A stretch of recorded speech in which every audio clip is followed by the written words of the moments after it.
दोस्तों, हाल ही में भारत की अर्थव्यवस्था की तेजी ने वैश्विक मंच पर सबका ध्यान आकर्षित किया है। Reserve bank of India (RBI) के डिप्टी गवर्नर माइकल पात्रा ने कुछ ऐसे बयान दिए हैं जो अमेरिका और चीन जैसे शक्तिशाली देशों के लिए चिंता का विषय बन सकते हैं। आइए हम जानते हैं इन बयानों के पीछे की कहानी और उनके प्रभावों के बारे में। हाल के वर्षों में भारत की अर्थव्यवस्था में असाधारण वृद्धि देखी गई है। पिछले वित्तीय वर्षों में देश की जीडीपी ग्रोथ 8% से अधिक रही है। मौजूदा वित्त वर्ष में भारतीय रिजर्व बैंक ने 7.2% की आर्थिक वृद्धि का अनुमान लगाया है। इन आंकड़ों ने भारत को वैश्विक अर्थव्यवस्था में एक महत्वपूर्ण स्थान दिलाया है।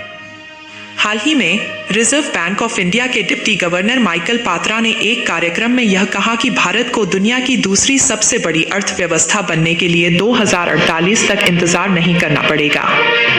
उनके अनुसार भारत आने वाले कुछ वर्षों में ही चीन को पछाड़कर दूसरी सबसे बड़ी अर्थव्यवस्था बन सकता है। उन्होंने कहा कि भारत की मजबूत बुनियाद और असीमित क्षमता को देखते हुए यह देश 2031 तक दुनिया की दूसरी सबसे बड़ी अर्थव्यवस्था बन सकता है। माइकल पात्रा का यह बयान अमेरिका और चीन दोनों के लिए चिंता का कारण बन सकता है। भारत की तेजी से बढ़ती अर्थव्यवस्था और उसकी वैश्विक स्थिति में सुधार इन दोनों महाशक्तियों की नींद उड़ा सकते हैं। यह बयान संकेत देता है कि भारत अमेरिका और चीन को आर्थिक प्रतिस्पर्धा में कड़ी टक्कर देने के लिए तैयार है। पात्रा ने यह भी कहा कि यदि भारत अगले कुछ वर्षों में अपनी आर्थिक नीतियों को सही दिशा में ले जाता है तो 2031 तक यह देश दुनिया की दूसरी सबसे बड़ी अर्थव्यवस्था बन सकता है। इसके लिए भारत को श्रम उत्पादकता, बुनियादी ढांचे और मैन्युफैक्चरिंग सेक्टर में महत्वपूर्ण सुधार करने होंगे।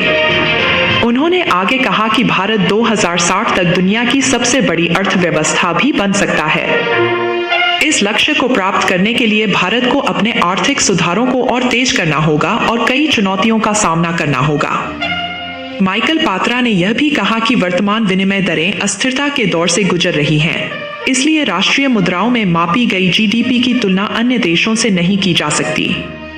इसके लिए एक वैकल्पिक उपाय PPP purchasing power parity model है, जो प्रत्येक देश में वस्तुओं और सेवाओं की औसत कीमत से संबंधित है।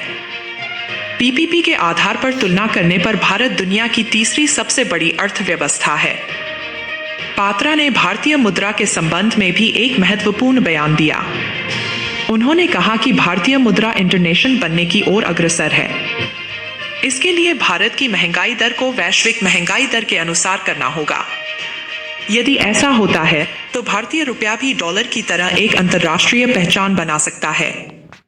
हालांकि भारत को दूसरी सबसे बड़ी अर्थव्यवस्था बनने में अभी भी कई चुनौतियों का सामना करना होगा।